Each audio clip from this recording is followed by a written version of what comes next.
So this is the thick hurdle stitch. It knits up quicker than the hurdle stitch. It's really, really simple. Basically, you're just knitting for 4 rows and then you're double ribbing for 4 rows. You can cast on multiples of 4, or if you want to cast on multiples of 4 plus 2, both will work. And it's a nice one. It lies nice and flat and it does knit up really quickly. Right, so I've cast on 10 stitches here, so that's multiples of 4 plus 2 to be able to see the effect pretty quickly.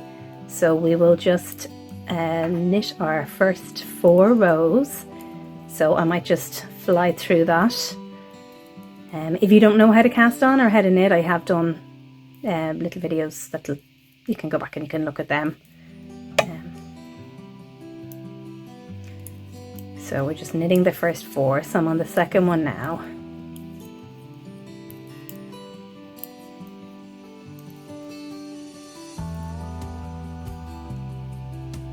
And now row 3.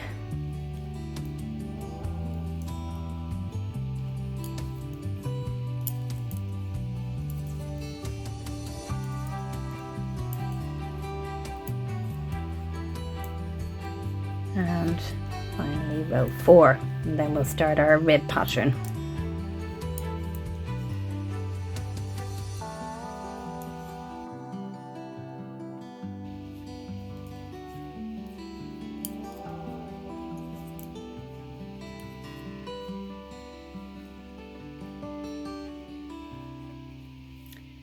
So what we're going to do here is we're going to do 2 plain, 2 purl,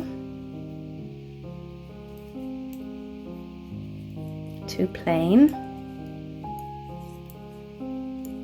2 purl, and finally 2 plain. So this is row 1. Now for row 2 we're going to do the opposite, because basically these are the purl stitches here, so we want to get 4 of these in a row for the pattern to work and 4 of these plain ones in a row. So we'll do our purl here. So we'll do 2 purl, 2 plain, 2 purl, 2 plain, and back to 2 purl. And then flip it around. And now we swap again. So you see the way here, these are the purl ones and these are the plain ones. Now if we had only done multiples of 4, then basically we would just knit 2, purl 2, knit 2, purl 2 the whole way through. But because I want to kind of have the little same edge on both sides, I've added an extra 2, and that's why we're reversing it every time in these 4 rows. So here we have our 2 plain, 2 purl, 2 plain, 2 purl, and 2 plain. And now we're on to row 4.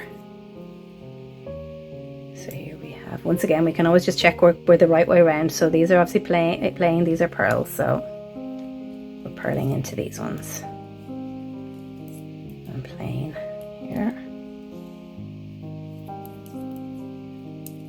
purl, and plain, and finally purl. Now if you ever kind of get lost where you are, what's a really good way of keeping track of where you are is if you watch where the tail is, and then you make note that the tail is either at the beginning of your 4 rows or after maybe row 1 of your 4 rows, and then you'll know row 1 and row 3, that's where the tail will be, or whatever works best for you. So now what we're going to do is we're going to do our knit 4 again.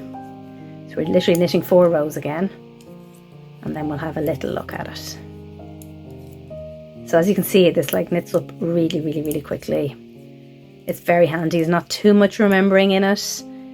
Nice one to do when you're watching TV and things.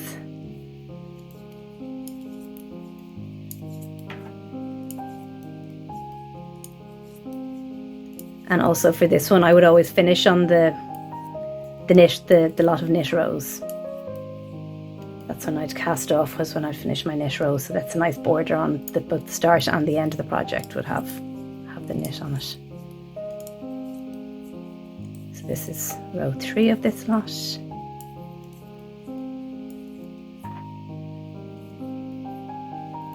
And here we have knitting the last row, row 4.